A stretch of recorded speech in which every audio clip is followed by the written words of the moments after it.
Hello दोस्तों, चलिए आज के इस वीडियो में हम क्षेत्रफल निकालने के संबंध में बात करने वाले हैं। अगर आप कोई अमीन या लेखपाल हैं या फिर उसकी तैयारी कर रहे हैं या फिर एक आप आम नागरिक हैं तो भी यह वीडियो आपके लिए बहुत ही महत्वपूर्ण है, क्योंकि इस वीडियो में हम बहुत सारे आकृतियों का जिक्र किया है, जिन आकृतियों के माध्यम से यह बताया गया है कि उन आकृति का क्षेत्रफल हम कैसे निकाल सकते हैं, किन फार्मूला का प्रयोग करके निकाल सकते हैं।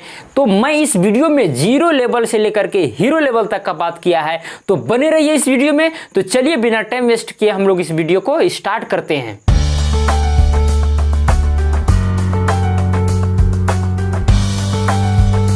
दोस्तों, सबसे पहले हम लोग जानते हैं फर्स्ट नंबर आयत के विषय में। देखिए, आयत का आकृति है ये, कि किसका आकृति है? आयत का है। ठीक है, अब जानते हैं कि आयत किसे कहते हैं। आयत एक ऐसा चतुर्भुज है जिसके आमने सामने की भुजा क्या होती है? बराबर होती है। यानी ये वाला भुजा जो है इसके बराबर होगा और ये वाला भुजा जो है इसके बराबर होगा, और साथ ही साथ इसमें क्या होगा? 90 डिग्री का कोण बनेगा दो भुजाओं के बीच में। ठीक है, दो संगत भुजाओं के बीच में कितना डिग्री कोण बनेगा? 90 डिग्री का सभी में। ठीक है, चारों कोण जो है कितना डिग्री का रहेगा? 90 डिग्री का रहेगा, तब ये एक आयत कहलाएगा। अगर ऐसा कहीं पर जमीन है या कोई घर है और उसको हमका क्षेत्रफल निकालना है तो हम इस फार्मूला के माध्यम से निकाल सकते हैं। क्षेत्रफल बराबर होता है लंबाई गुने चौड़ाई। ठीक है, तो अगर हमको इस क्षेत्र का, इस जमीन का, ठीक है, अगर हमको लंबाई पता है, चौड़ाई पता है, तो हम फिर इसका क्षेत्रफल निकाल सकते हैं। क्षेत्रफल का मतलब होता है कि वह आकृति कितना क्षेत्र को घेरे हुए है। ठीक है, वही क्षेत्रफल है। तो हम सपोज करते हैं, एक उदाहरण के माध्यम से आपको समझा ही देते हैं। सपोज करते हैं कि यहाँ से यहाँ तक का लंबाई 50 फीट है। कितना है? 50 फीट है। ठीक है, और यहाँ से यहाँ तक का जो चौड़ाई है 20 फीट है, सपोज करते हैं। ठीक है, अगर इसको हमको क्षेत्रफल निकालना है, क्षेत्रफल हम फीट में निकाल रहे हैं, आप कड़ी में भी निकाल सकते हैं, मीटर में भी निकाल सकते हैं, सेंटीमीटर में भी निकाल सकते हैं। ठीक है, इससे कोई दिक्कत नहीं है। इसका हमको क्षेत्रफल निकालना है। देखिए, फार्मूला क्या होता है? लंबाई गुने चौड़ाई, या तो फार्मूला एल गुने बी भी बोलते हैं हम लोग। क्या बोलते हैं? एल गुने बी, लेंथ इंटू ब्रीथ। ठीक है, तो लंबाई गुने चौड़ाई से ही हम लोग समझते हैं। देखिए, लंबाई यहाँ पर कितना है? 50 फीट है, तो क्या लिखेंगे यहाँ पर हम? 50। ठीक है, चौड़ाई कितना है? 20 फीट है, तो 20 लिखेंगे और दोनों को गुना कर दीजिए तो कितना आएगा?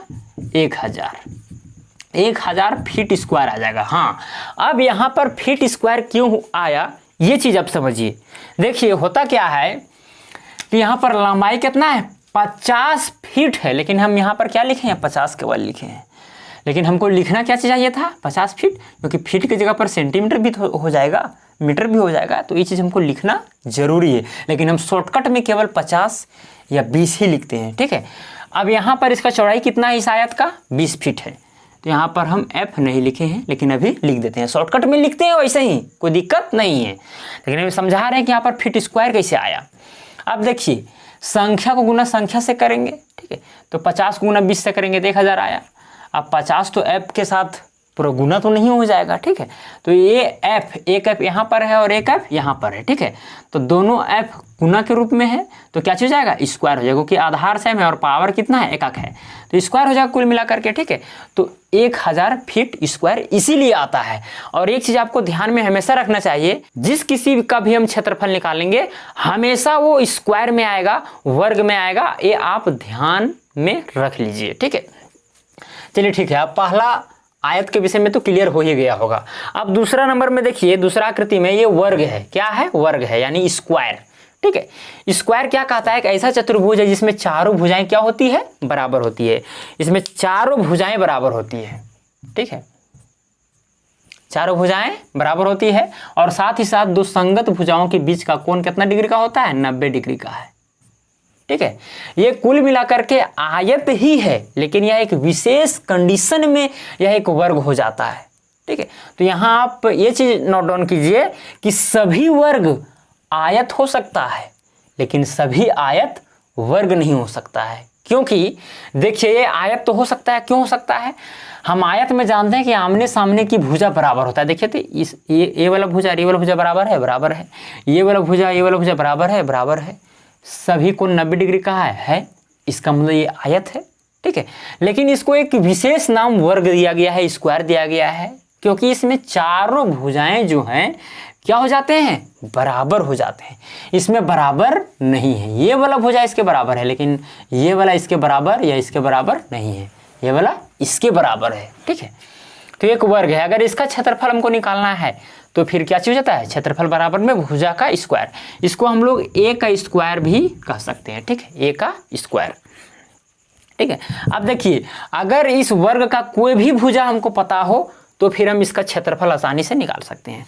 अगर यहाँ से यहाँ तक का जो लंबाई है 15 मीटर है, कितना है, 15 मीटर है, तो इसका क्षेत्रफल हम आसानी से निकाल सकते हैं कि भाई इसका क्षेत्रफल कितना होगा, ठीक है।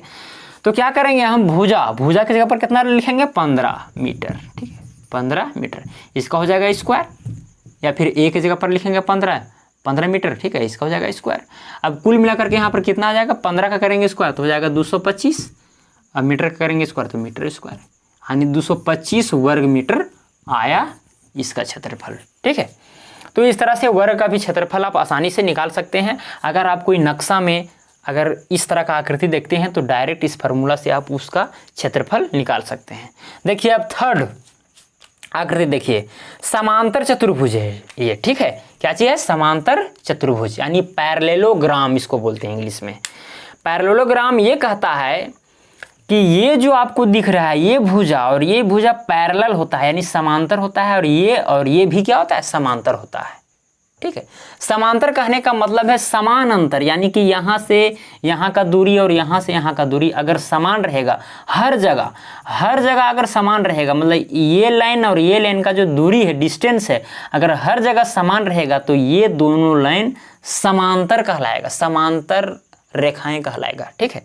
और फिर देखिए ये दोनों तो समांतर है ही, लेकिन साथ ही साथ इनको भी समांतर होना है, ये वाला लाइन और ये वाला लाइन को भी समांतर होना है, यानी कि इनके बीच का जो डिस्टेंस है हर जगह बराबर होना चाहिए, तब ये दोनों लाइन समांतर कहलाएंगे।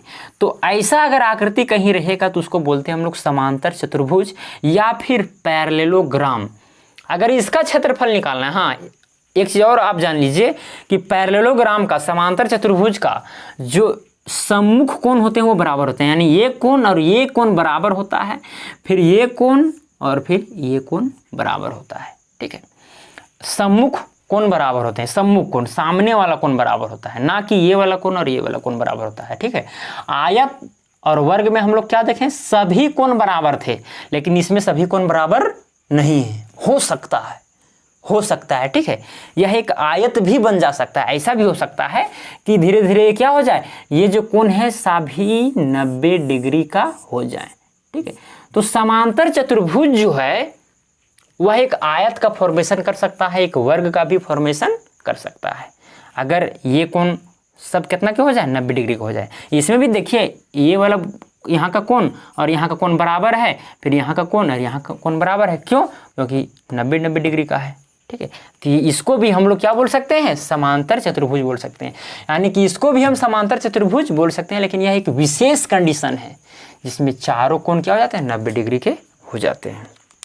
चलिए कोई बात नहीं। अगर इसका क्षेत्रफल निकालने की बात हो तो क्या इस हम फार्मूला से उसका क्षेत्रफल निकाल सकते हैं, ठीक है। देखिए इसका फार्मूला क्या चीज़ है, क्षेत्रफल का आधार गुने ऊंचाई, ठीक है, क्या है, आधार गुने ऊंचाई। अब देखिए आधार और ऊंचाई का मतलब यहाँ पर क्या है, देखिए कोई भी आधार, ये वाला आधार आपको पता है या फिर ये आधार पता है, चलिए ये हमको आधार पता है 20 मीटर है, कितना है, 20 मीटर या 20 फुट, ठीक है, चलिए 20 फुट है। और इसका जो ऊंचाई है, ऊंचाई कहने का मतलब ये नहीं हुआ कि यहाँ से लेकर के इस बिंदु से इस बिंदु का दूरी, नहीं, गलत। ऊंचाई का मतलब होता है परपेंडिकुलरली, एकदम सीधा स्ट्रेट में, ठीक है, सीधा ऊपर। अगर हम ऊंचाई मापते हैं तो क्या टेढ़ा खड़ा होकर के मापते हैं, नहीं, एकदम सीधा खड़ा होते हैं और सीधा मापते हैं, तो ऊंचाई कहलाता है। अगर हम तिरछा खड़ा हो जाएंगे या फिर टेप को अगर हम तिरछा लगाएंगे तो फिर जहाँ हमको 5.5 फीट होना है वहाँ पर 7.5 फीट हो जाएंगे, है कि नहीं। चलिए खैर कोई बात नहीं। देखिए अब अगर ऊंचाई का बात हो तो हमको ये जो दोनों पैरेलल लाइन दिखाई दे रहे हैं, ये दोनों के बीच का डिस्टेंस कितना है वही कहलाएगा ऊंचाई, यानी हाइट, ठीक है। अगर ये आधार है तो ये वाला ऊंचाई हमको चाहिए, तब निकलेगा क्षेत्रफल। अगर हमको ये आधार हमको पता नहीं है, हमको ये आधार पता है, ठीक है, 10 मीटर है मान के चलिए, ठीक है। तो इस आधार पर से जो ऊंचाई बनेगा उसका ऊंचाई हमको चाहिए, तब फिर हम क्षेत्रफल निकाल सकते हैं, ठीक है। तो आधार हम नीचे वाला ही मान लेते हैं, क्योंकि हम बार बार नीचे वाला आधार का ही प्रयोग करते हैं। चलिए 20 फीट है, ठीक है, और इसका जो ऊंचाई है, ऊंचाई 10 फीट है। कितना है? 10 फीट है। तो इसका क्षेत्रफल आराम से निकल जाएगा। आधार गुने ऊंचाई होता है, आधार कितना है? 20 फीट है, तो 20 फीट लिखेंगे। और ऊंचाई कितना है? 10 फीट, तो गुना में कितना हो जाएगा? 10 फीट हो जाएगा। 20 को गुना 10 से कीजिए तो कितना हो जाएगा? 200 हो जाएगा। अब फीट को गुना फीट से कीजिएगा तो फीट स्क्वायर हो जाएगा। यानी इसका क्षेत्रफल कितना आ गया? 20 फीट का स्क्वायर आ गया, ठीक है। तो इस तरह से आप समांतर चतुर्भुज का भी क्षेत्रफल इस फार्मूले द्वारा निकाल सकते हैं। तो आपको इन फार्मूलों को नोट डाउन कर लेना है, कॉपी पेन निकाल लीजिए और इसको नोट कर लीजिए, क्योंकि इसके बिना आप किसी भी नक्शे का क्षेत्रफल नहीं निकाल सकते हैं, गलत निकल जाएगा, ठीक है। ये एक्यूरेट क्षेत्रफल को निकाल करके बताता है। तो अब चलिए चौथा आकृति का बात करते हैं। देखिए ये समचतुर्भुज का आकृति है। किसका है? समचतुर्भुज। समचतुर्भुज एक ऐसा चतुर्भुज होता है जिसमें चारों भुजाएं बराबर होती है, ठीक है, चारों भुजाएं बराबर होती है। और ये जरूरी नहीं है कि सभी कोण 90 डिग्री का हो, लेकिन सम्मुख कोण बराबर होते हैं, यानी ये कोण इसके बराबर होगा और ये कोण इसके बराबर होगा, ठीक है। तो ये कहलाएगा समचतुर्भुज। समचतुर्भुज जो है यह एक समांतर चतुर्भुज का एक विशेष कंडीशन है, ठीक है। समांतर चतुर्भुज में क्या था कि आमने सामने का जो भुजा था वो बराबर था, लेकिन इसमें सभी भुजा बराबर हो रहा है, सभी भुजा, ठीक है। इसमें आमने सामने का भुजा तो बराबर है ही, लेकिन इसमें ये जो भुजा है इसके भी बराबर हो जा रहा है, ठीक है। तो ये क्या है? एक समचतुर्भुज है। समचतुर्भुज ये सब पैरेलल रहता है, यानी ये वाला लाइन और ये वाला लाइन पैरेलल और ये वाला लाइन और ये वाला लाइन पैरेलल रहता है, यानी समांतर रहता है। तो अगर ऐसा आकृति रहेगा कोई नक्शा में या कोई ज़मीन में, तो इस फार्मूला के द्वारा हम इसका क्षेत्रफल निकाल सकते हैं। क्षेत्रफल होता है 1/2 गुने विकर्णों का गुणनफल। विकर्ण क्या है? यानी डायगोनल क्या है, ठीक है। डायगोनल जो है, देखिए इस पॉइंट से हम इस पॉइंट तक मिला देंगे तो ये कहलाता है विकर्ण, यानी कि डायगोनल। और एक डायगोनल यहाँ पर खींचाएगा। चतुर्भुज में 2 डायगोनल खींचे जा सकते हैं, ये आप जानते होंगे, ठीक है। एक डायगोनल ये वाला हुआ, यानी एक विकर्ण ये और एक विकर्ण ये। अगर दोनों विकर्ण हमको पता है तो फिर इस समचतुर्भुज का हम क्षेत्रफल आसानी से कैलकुलेट कर सकते हैं, ठीक है। और एक चीज़ और, हाँ, समांतर चतुर्भुज में हम लोग क्या देखे थे फार्मूला में? आधार गुने ऊंचाई देखे थे। क्या देखे थे? आधार गुने ऊंचाई। तो यहाँ पर भी हम आधार और ऊंचाई से क्षेत्रफल इसका निकाल सकते हैं, ठीक है। आधार और ऊंचाई से भी इसका क्षेत्रफल आसानी से निकाला जा सकता है, एकदम सेम आएगा, लेकिन हम इस फार्मूला से निकाल रहे हैं, कोई दिक्कत नहीं है। देखिए अब ये विकर्ण को हम मापेंगे तो मान के चलिए मेरा आ गया 60 फीट। कितना आया? 60 फीट। और ये वाला नापें तो आ गया 40 फीट। कितना आया? 40 फीट।